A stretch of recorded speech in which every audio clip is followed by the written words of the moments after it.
What up, what up, what up? It's your boy Dave B. Welcome to the Esoteric Hustler Academy. You know what I'm saying? We break down the spiritual energies and all that good stuff. Y'all know what it is. But for the most part, I'm going to dive in on Gemini Ascendants real quick. We're going to do y'all house transit reading, business reading for this week. You know what I'm saying? So basically how I'm doing this is we're going to dive into the astrology, and how I'm going to do it is basically, so based on your rising, I'll know where your houses is at, and we're going to be paying attention to the second house, the sixth house, and the 10th house, because these are your business houses. So basically we're going to do a deep dive into the astrology behind, like, you know what I'm saying, these houses, what's going on in these houses.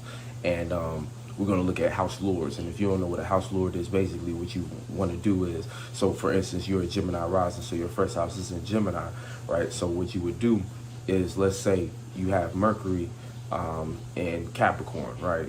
Or I don't say that. You'll have, let's say you have Mercury in let's say Capricorn, right? So Capricorn would probably be like your 8th house, right? Or to make it simple, let's say you got you're gonna have Sagittarius in your 7th house. So let's say you got Mercury in Sagittarius. What it is the house lord is, you would take the first house and the ruling planet, and then find where that is. And since that's in your Mercury, since that's in your 7th house, you would take the energy from the 7th house and do your best to incorporate it with the first house. So it, in a sense, be taking your personal things, your personal people, places, and things, or it'd be finding ways to relate, you know what I'm saying, making personal people, places, and things relatable. So your personal interests, even making that relatable, you know what I'm saying, because that's taking the 7th house energy and incorporating it the best way you can in the house where that sign sits, you know what I'm saying. So the house lord is just like looking at the ruling planet and taking the energy from that house and that energy into where your original house is, you know what I'm saying. So basically that's how we're going to be doing it. And hopefully y'all got that concept and shit like that. It's not a hard concept to get, but I know if you're like newer to astrology and shit like that, even if you've been doing astrology for a while, house lords is like a whole different level.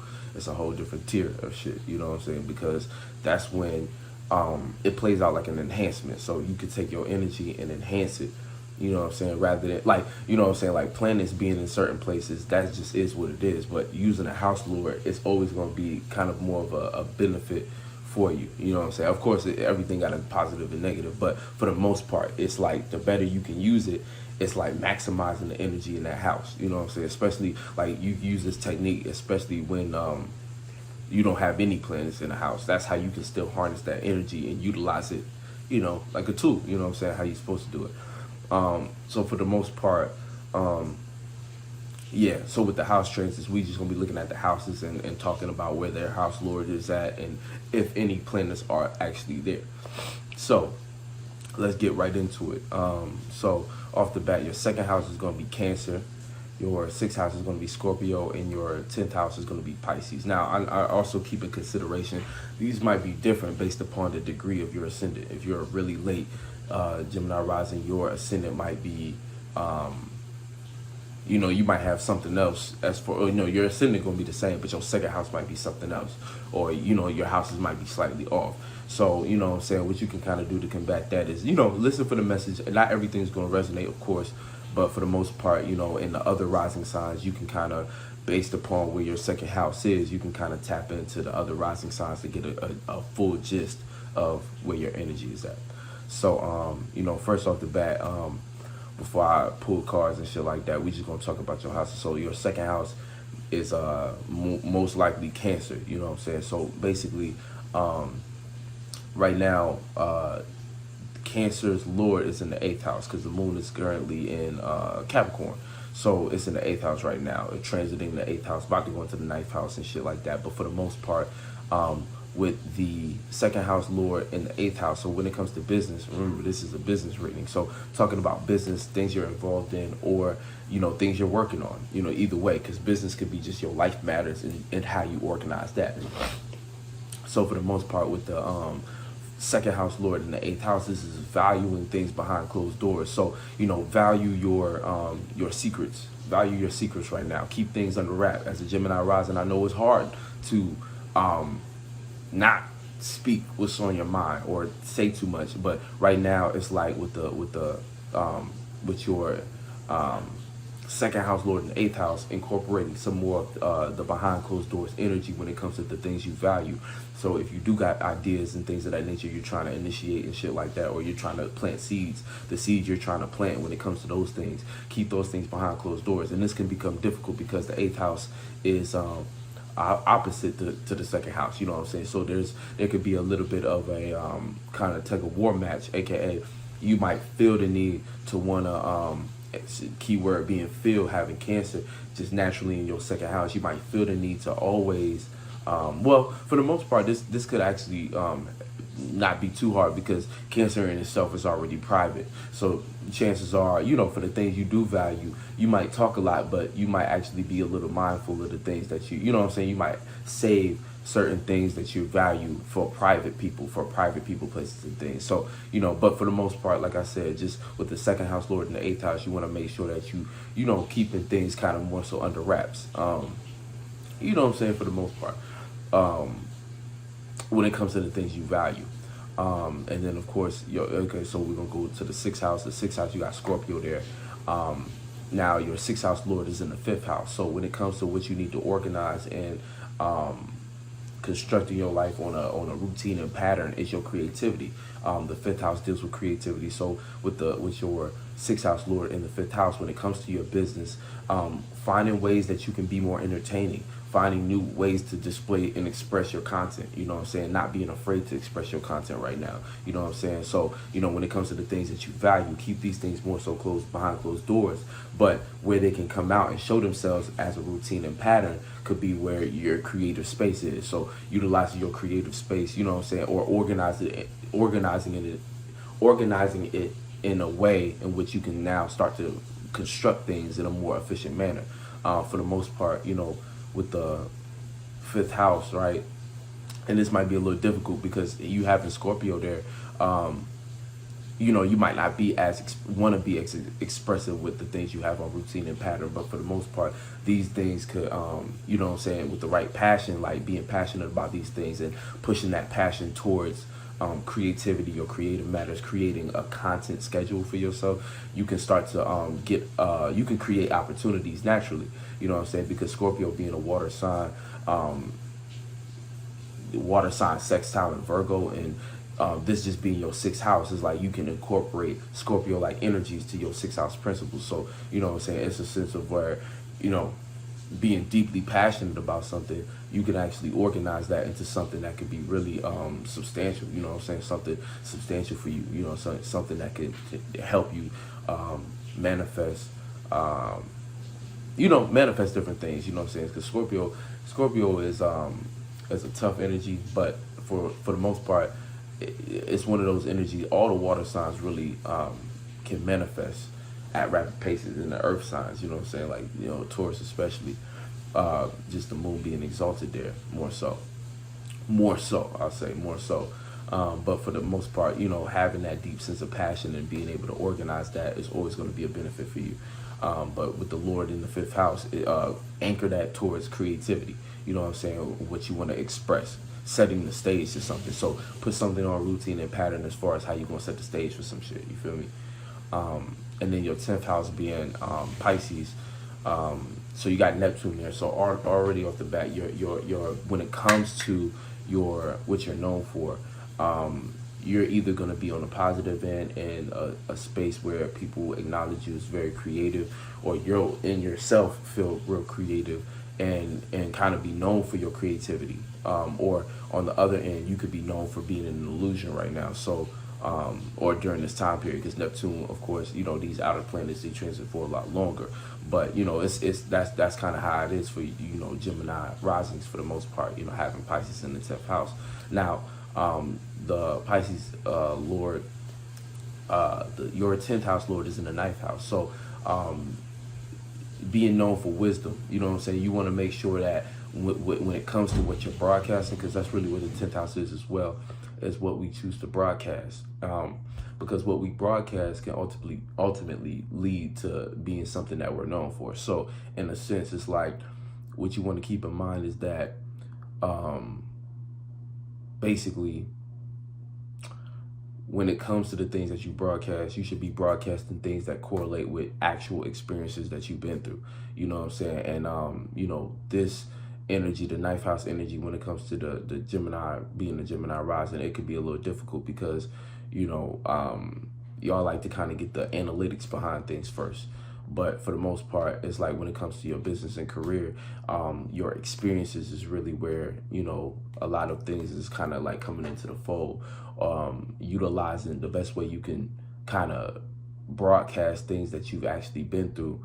So you can, because like the thing about it is a Gemini would know a lot of things to talk about and have a lot of information, but because if they aren't ones that have experienced anything, the difference between actually experiencing something is that you go through it and there's certain details that you couldn't have known had you not actually physically gone through the emotional impact or the actual feeling of experiencing something. So when you experience it, it's developing more wisdom, where in any situation, like it's like you can know all the information and analytics about something before you dive in, but unless you actually go through it, you won't know the nuances, the things that you can take as far as wisdom and apply it to other different situations that you're going through. You know what I'm saying? When you just know the information about something, it's just that frame or that box. You know what I'm saying? It's that box, the general consensus, but actually getting into the experience, you develop wisdom, and wisdom is something that you can take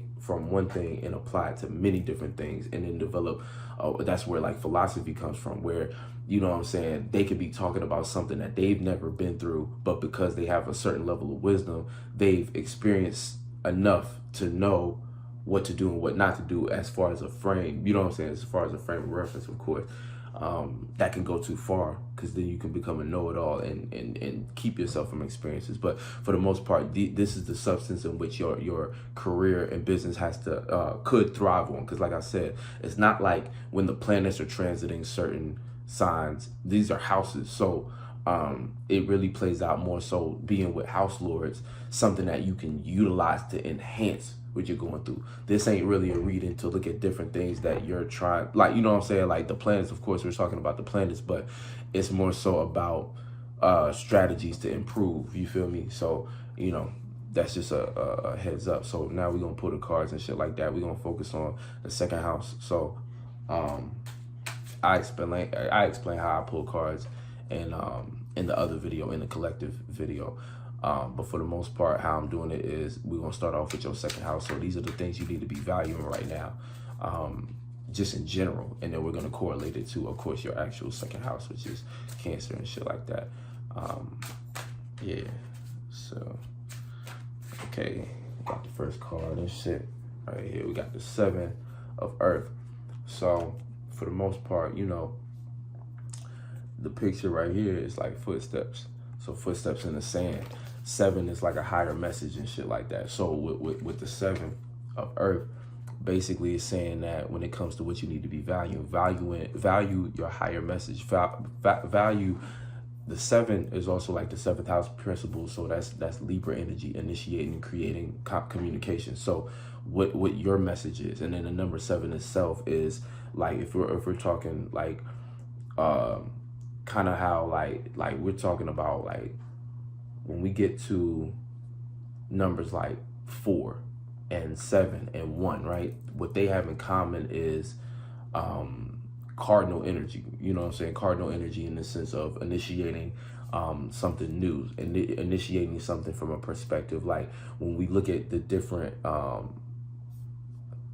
modalities and things of that nature, initiating like the cardinal energies, these are more things that have to deal with what you want to push out. You know what I'm saying? But they're a lot more, not to call them selfish, but they're self-driven signs where, it's about what they are trying to bring into life. You know what I'm saying? So this is 7 is also like a message, a form of information, but from a higher perspective. You know what I'm saying? When we get to the number 4 is like a mental construct, and then it goes 5th, 6th.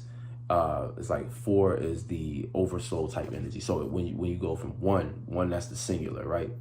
You know what I'm saying? And then 2 is relating. 3 is the surroundings. Once you're finished with the surroundings, that's something on its own. Then we go into the next set. That's the 4th.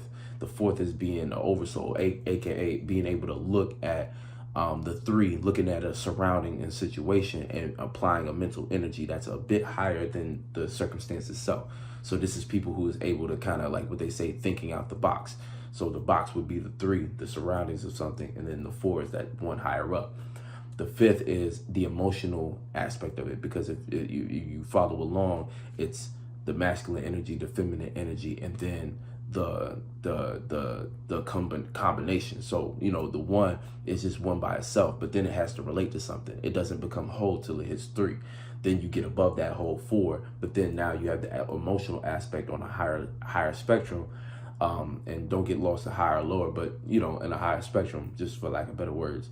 That's the feeling that goes along with the thought to make the androgynous number, which is the 6, which is the paying attention of something. So now you have a higher thought about it. You got a feeling about it. Now you're paying attention to it, the 6. And then now we hit the 7.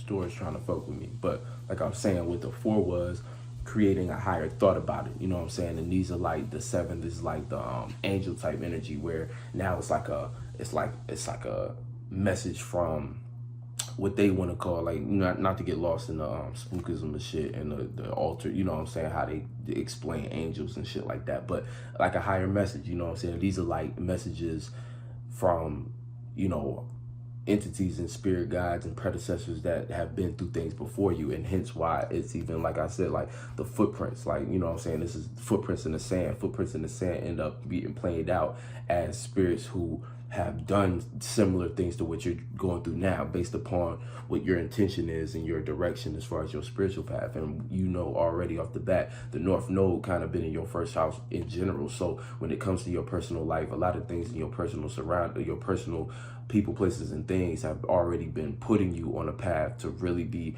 walking in your spiritual path. So, you know, off the bat, you know all too well about this. So when it comes to what you need to value that message, value your higher messages, value your intuition on a sense, you know what I'm saying? But now it's Earth as well. So, you know, when it comes to that, it's like value what you know for real. Value what you know is real, and utilize what you know is real as the stepping stone to start to harness on more so what direction you want to take everything, you know what I'm saying? Because yeah, you know what I'm saying, this, so we're gonna get into it. So this is what you need to be valuing, just your higher message and what you know to be real.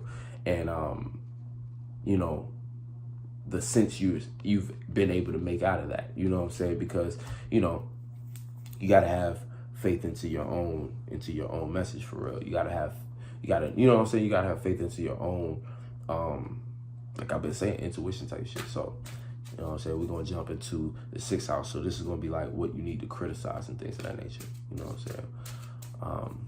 And remember, like, you know, going back to the 2nd house real quick, it's like, you know, with the having Cancer there, right, and then the Lord being in the 8th house, your higher messages know that to be real for you, but you ain't got to say too much about it. You know, Earth is not the communication sign.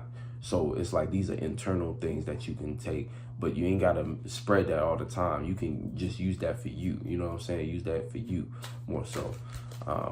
And stand on that. You know what I'm saying? You might have people around you telling you a bunch of other shit. Don't value what other people are telling you right now. Value what your predecessors and your energies and your spirit guides is telling you. You know what I'm saying? So yeah. So what do you need to criticize as far as your business? Let's see that. And the 7, you know, that's really good, just in general. You know what I'm saying, for what we're trying to do, business wise. Ooh, got him. Got a lot of Earth energy, so we got the A right here, right? And we got a gem right here. So what you need to criticize is your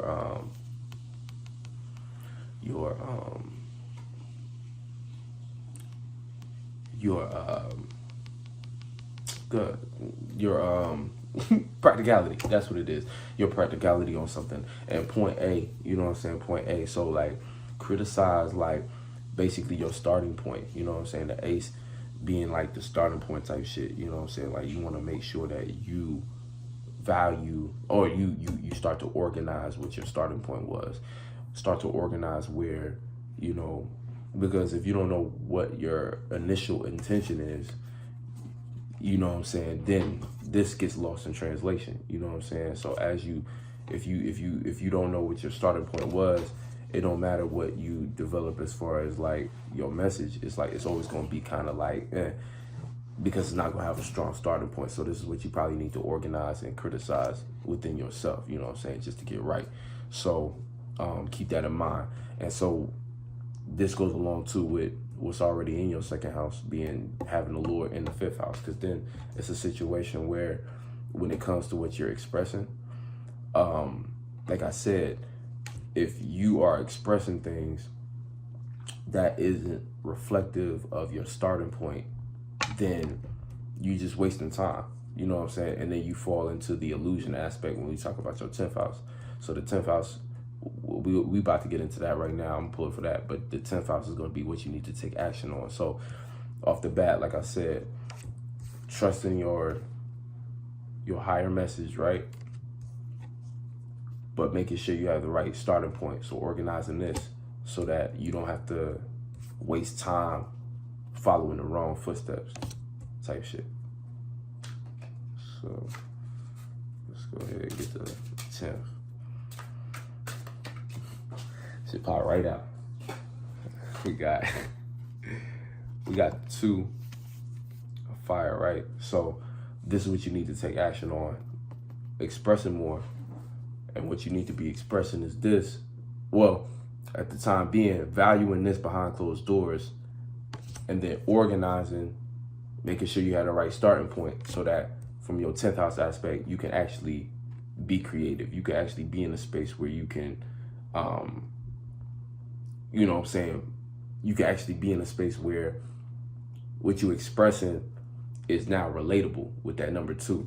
It's able to be related onto another person, but it's relatable because it's coming from a real place. That higher message had the right starting point. And that starting point was like a gem, you feel me? So, like we was talking about in your 10th house being Pisces, it's either going to be an illusion or extremely creative. And this goes along with that creative energy. People are going to be able to see that spark and relate to it. And because like we were talking about in having the 10th house Lord in the 9th house, it's backed and supported by a real experience. So being that it's a real experience, people are gonna connect to it even on a higher level, you feel me? So that's something to just keep in mind as far as like when you're going along with all this. That's what it's all about right now for you. So we're gonna do the conclusion and shit like that. Your reading was pretty straightforward and shit. Pretty straightforward. Y'all know what y'all need to do. Hey, shit. That was my bad. So we're gonna have a conclusion.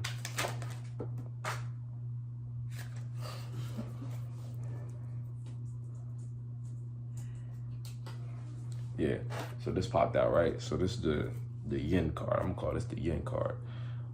So with the yin card, this is internal. So all this shit, basically the conclusion is that all this needs to be done on an internal level. And that goes again with the first card you pulled in your second house Lord being in your 8th. When it comes to your business, keep it under wraps. Make sure you do the internal work. You know what I'm saying? Because basically this card is just enhancing and showing you on what aspect, whether it needs to be more external or more internal as far as the process that you're going through. So being that this is an enhancer, all these other cards, it's like these need to be played out internally. You need to sort these out internally first. You need to make sure that the message you're getting, right, is coming from your predecessors. It's coming from people in spirit, or not people, but it's coming from spirits that fuck with you, that resemble different things and paths that you on. And then you need to make sure the starting point of all that is right. So this is your initial intent. So when it comes to your, and this is in your 6th house too. So, you know, organizing this, making sure this is right, making sure this makes sense. These are 2 earth cards. So it's like making sure it makes sense. You know what I'm saying? Now you're dealing with, you know, spiritual aspects and things that's beyond the physical reality. But at the same time, it's like it's got to be real to you. It's got to make sure you know, it's got to be real and physical to you. And then with the right starting point, then you can get to a more accurate expression of yourself that in turn is going to be more relatable. So when it is time, because your second house lord, like the second house lord for you, since you have Cancer in the second house, that's the moon. The moon gonna be in Aquarius real soon, and that's gonna be your ninth house. So that's gonna be the perfect time for you to pop out and actually express yourself. And then it correlates with your 10th house lord being in the ninth house too. So you being able to have those real experiences to back and support what you broadcasting from your 10th house, you right on the money. You know what I'm saying? It's gonna come out more accurate. But just keep in mind, this is an internal process. So this is gonna be something that you gotta dive within yourself to sort out. And yeah, so that's the reading. Hope that was helpful, and I'll catch you on the next one. Peace.